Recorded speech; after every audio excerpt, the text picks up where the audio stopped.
ప్రియమైన వెలిగింపు శ్రోతలకు యేసు ప్రభు నామములో శుభాలు తెలియజేసుకుంటూ ప్రార్థన చేసుకొని నేటి కార్యక్రమంలోకి మనం వెళ్దాం. మమ్మల్ని మిక్కిలిగా ప్రేమించిన మా ప్రియ పరలోకపు తండ్రి, మీ ఘనమైన శ్రేష్టమైన అత్యున్నతమైన నామానికి వందనాలు చెల్లిస్తా ఉన్నాను. మరొక వారం మీ మాటలు వినడానికి మీరు ఇచ్చిన ఈ శ్రేష్టమైన సమయం కొరకే నీకు వందనాలు చెల్లించుకుంటూ ఈ సమయాన్ని మా అందరికీ దీవెనకరంగా చేయమని యేసు ప్రభు నామంలో అడిగి వేడుకుంటున్నాం తండ్రి, ఆమెన్. ప్రియ శ్రోతలు అందరూ బాగున్నారా? మరి ఒక వారం దేవుని మాటలు వినే భాగ్యాన్ని దేవుడు మనకిచ్చినందుకై దేవునికి వందనాలు చెల్లించుకుంటా ఉన్నాను. ఈ వారం దేవుని యొక్క పట్టింపు, గాడ్స్ కన్సర్న్ అనే విషయాన్ని కొద్దిసేపు ఆలోచించేద్దాం.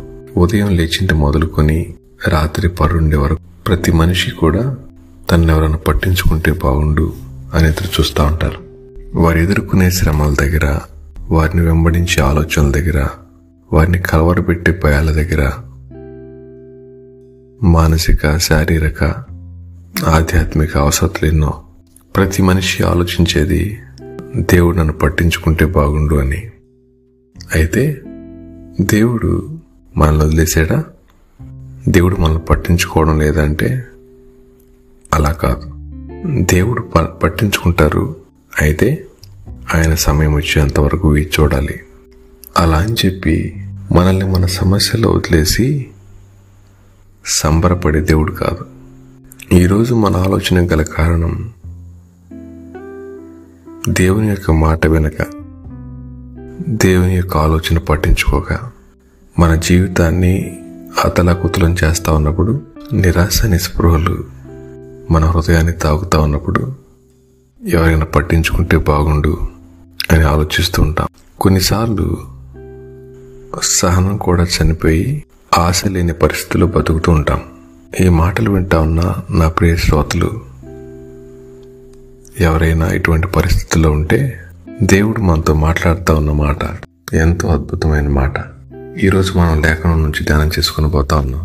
ఈ మాటలు వింటా ఉన్నప్పుడు లేదా చదువుతూ ఉన్నప్పుడు దేవుడు నా గురించి ఆలోచిస్తాడా, నన్ను పట్టించుకుంటాడా అనే విషయాన్ని ధ్యానం చేస్తే ఇది మన అంతరంగానికి ఎంతో ఊరటనిస్తుంది. ఈ సాయంకాలపు వేళ ఒంటరిగా కూర్చుని 4 గోడల మధ్య నలిగిపోతూ, నా అన్నవారు లేక నిరాశతో ఉండి దేవుని మాట కోసం ఎదురు చూస్తూ ఉన్నారేమో, లేక రణకొండ ధ్వనిలో మధ్య నలిగిపోతూ ఏమాత్రం మనశ్శాంతి లేని పరిస్థితుల్లో కృంగిపోతా ఉన్నారేమో, లేక విస్తారమైన పనిపాట్ల మధ్య ఎందుకు ఈ జీవితాన్ని జీవిస్తున్నాను అంటూ నిరాశ నిస్పృహల్లో కొనసాగుతున్నారేమో.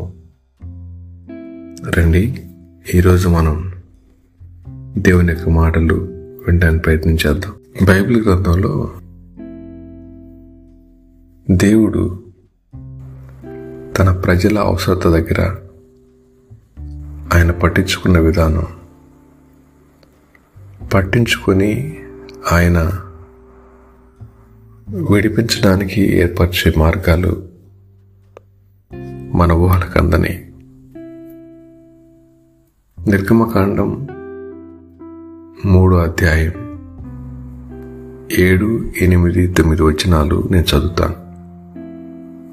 ఇవి క్రైస్తవ లోకానికి సుపరిచితమైన మాటలైన ఈ సందర్భానికి ఎంతో అనుకూలంగా ఉండే వచనాలుగా మనం తీసుకుందాం. నిర్గమకాండం 3వ అధ్యాయం 7, 8, 9 వచనాలు నేను చదువుతాను. మరియు యెహోవా ఇట్లనెను, నేను ఐగుప్తులోనున్న నా ప్రజల బాధను నిశ్చయముగా చూచితిని. పనులలో తమను కష్టపెట్టు వారిని బట్టి వారు పెట్టిన మొరను వింటిని. వారి దుఃఖములు నాకు తెలిసే ఉన్నవి. కాబట్టి ఐగుప్తీల చేతిలో నుండి వారిని విడిపించుటకు, ఆ దేశంలో నుండి విశాలమైన మంచి దేశమునకు అనగా కనానీయులకు, హిత్తీయులకు, అమోరీయులకు, పెరిజ్జీయులకు, హివ్వీయులకు, యెబూసీయులకు నివాస స్థానమై పాలు తేనెలు ప్రవహించు దేశంలోకి వారిని నడిపించుటకును దిగివచ్చున్నాను. ఇశ్రాయేలీయుల మొర నిజముగా నా యొద్దకు చేరినది. ఐగుప్తీయులు వారిని పెట్టుచున్న హింసను చూచితిని. ఈ 3 వచనాలు కొద్దిసేపు ఆలోచించేద్దాం. దేవుడు మాట్లాడుతున్నమాట, నేను ఐగుప్తులోనున్న నా ప్రజల బాధను నిశ్చయముగా చూచితిని.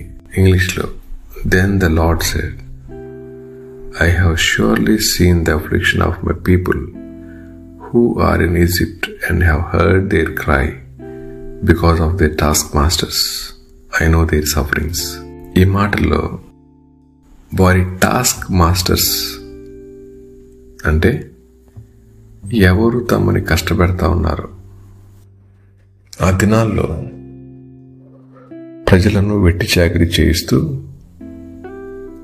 కఠినమైన ఒత్తిళ్లు గుండా పంపిస్తూ ఉన్నప్పుడు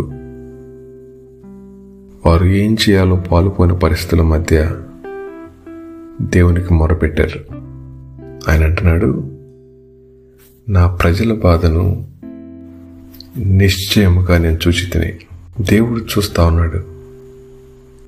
ప్రియ శ్రోతలు, దేవుని యొక్క పట్టింపు తన బిడ్డల పట్ల ఎంత ఆశ్చర్యకరంగా ఉంటుందో. వాస్తవానికి జరుగుతూ ఉన్న సంభాషణ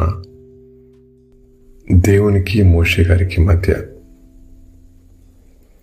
వారిద్దరి సంభాషణ జరుగుతూ ఉంది ఒక గదిలో కాదు.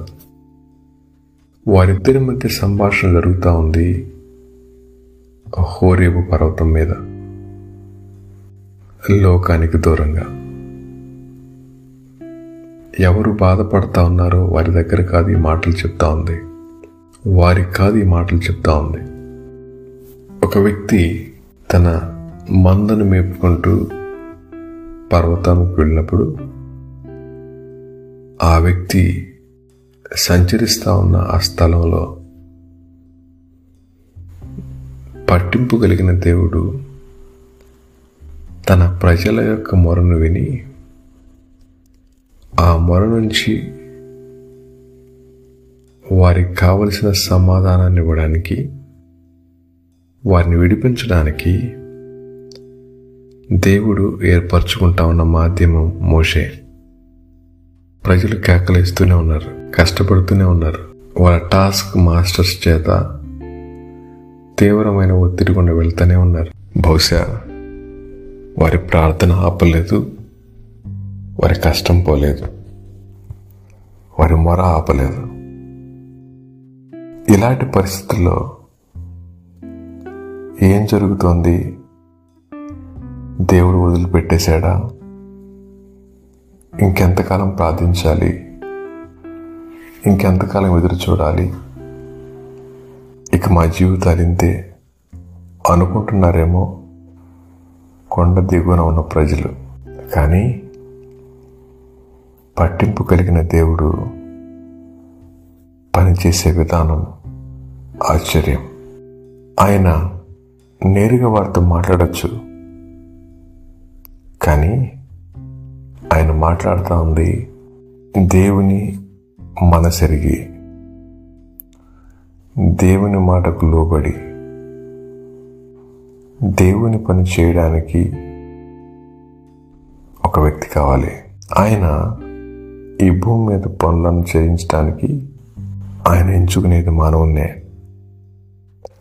అలాంటి పరిస్థితుల్లో మోషే దగ్గరకు వచ్చారు, మోషేని పిలిచారు. మోషే గాతులు అంటున్నారు, మోషే, నిశ్చయముగా నేను నా ప్రజల పాదం చూశాను అనేమాట. ఆ మాట వినగానే నువ్వు చూస్తే నాకెందుకు అనొచ్చేమో, కానీ ఈయన మాట ఏంటి తెలుసా? నేను ఐగుప్తులోనున్న నా ప్రజల బాధను నిశ్చయముగా చూచితిని. పనులలో తమను కష్టపెట్టు వారిని బట్టి వారు పెట్టిన మొరను వింటిని. వారి దుఃఖములు నాకు తెలిసే ఉన్నవి. I know their sufferings.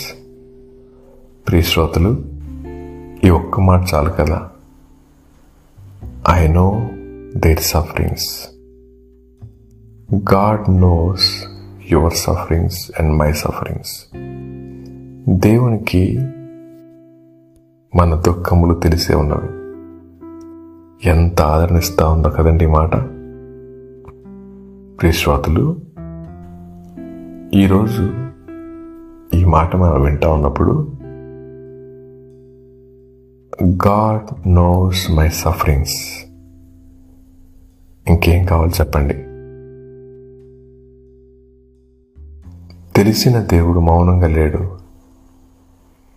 తెలిసిన దేవుడు నాకెందుకు అనుకోవడం లేదు. తెలిసిన దేవుడు వారు నష్టపోతారులే అనుకోలేదు. ఆయన పని చేస్తున్నాడు. ఆయన విడిపించడానికి మార్గాన్ని సిద్ధపరుస్తున్నారు. ఆయన ఒక వ్యక్తిని సిద్ధపరుస్తూ ఉన్నారు.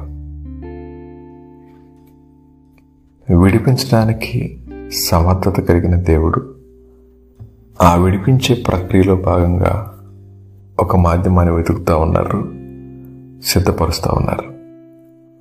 ఈ రోజున ఈ మాటలు వింటా ఉన్న నా ప్రియ శ్రోతలు,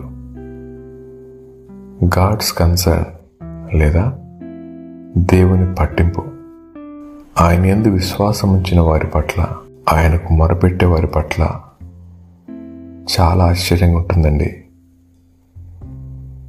మీరు ఎటువంటి పరిస్థితుల్లో ఉన్నారో నాకు తెలియదు, కానీ దేవుడు ఈ సాయంకాలం మనతో మాట్లాడుతూ ఉన్నమాట, ఐ నో యువర్ సఫరింగ్స్. నాకు తెలుసు. ఎవరూ తెలియని ప్రదేశంలో ఒంటరిగా మనం ఉంటా ఉన్నప్పుడు ఎవరో ముక్కు ముఖం తెలియని వ్యక్తి వచ్చి తను పరిచయం చేసుకొని, నాకు మీ ఊరు తెలుసు, మీ నాన్నగారు తెలుసు, మీరు నాకు బంధువులు అవుతారు, నేను మీకు తోడుంటాను. ఎలా ఉంటుంది చెప్పండి ఆ మాట? అప్పటి వరకు ఉన్న బాధలేమి గాలికి ఎగిరిపోవు. అప్పటి వరకు అనుభవిస్తూ ఉన్న కన్నీళ్ళు ఆరిపోవు. అప్పటి వరకు వెంటాడుతూ ఉన్న అవమానాలు వదిలిపోవు. కానీ ఆ మాట మన అంతరంగానికి ఇచ్చే ఆదరణ ఒక్కసారి ఊహిస్తే ఎంత అద్భుతంగా ఉంటుందో మీరు చాలాసార్లు అనుభవించుంటారు. తలంచుకుని వెళ్తూ ఉంటారు, ఎవరో పేరు పెట్టి పిలుస్తారు, ఒక్కసారి ప్రాణం లేచి వస్తుంది. ఊహించని స్థలాల్లో, ఊహించని సందర్భాల్లో మనం వినే మాట, మీరు నాకు తెలుసు, నీ బాధ నాకు తెలుసు. శ్రోతలు, ఈ మాట నిజంగా ఆదరణ ఇవ్వడం లేదా? మీరు అనుకుంటున్నారేమో, మీరు దుఃఖపడుతున్నారేమో. దేవుడు మీ దుఃఖానికి, మీ బాధకు ముగింపు పలికేదానికి ఆయన పనిచేస్తూనే ఉన్నారు. ఆయన పట్టింపు ఏ విధంగా ఉంటుంది అన్నప్పుడు ఆయన మొదట ఇచ్చే భరోసా, ఐ నో యువర్ సఫరింగ్స్. నాకు తెలుసు మీ బాధ. ఈ మాట చాలు కదండి. మన పాపాల కోసం అది తీసుకుని వచ్చిన పర్యవసానం, మనలో కలిగించిన ఆక్రందన, దుఃఖాన్ని, వేదనను ఎవరు తొలగిస్తారన్నప్పుడు ఆయనే తన ప్రియకుమారుని పంపి మనందరి పాపాల కోసం విమోచన క్రేదనంగా ఆయన పరిశుద్ధమైన రక్తాన్ని కాచి మనలను క్షమించి తన బిడ్డగా చేసుకున్నారు. ఆయన అంటున్నారు, నీ అనుమతి లేకుండా, నా అనుమతి లేకుండా మనల్ని ప్రేమించే దేవుడు, మన కోసం ప్రాణం పెట్టడానికి ఇష్టపడిన దేవుడు మన కష్టాల దగ్గర వదిలేస్తాడా? వదలడు కదా. కాబట్టి అలాంటి దేవుడిని మనం వెంబడిస్తూ, యేసయ్యా నేను పాపిని, నన్ను క్షమించండి అన్నప్పుడు క్షమించటం మాత్రమే కాక మన కన్నిటిని తుడిచి మన బాధను అర్థం చేసుకొని మన బంధకాలను చూడిపించగలిగిన దేవుడు నీతో నాతో మాట్లాడుతున్నమాట.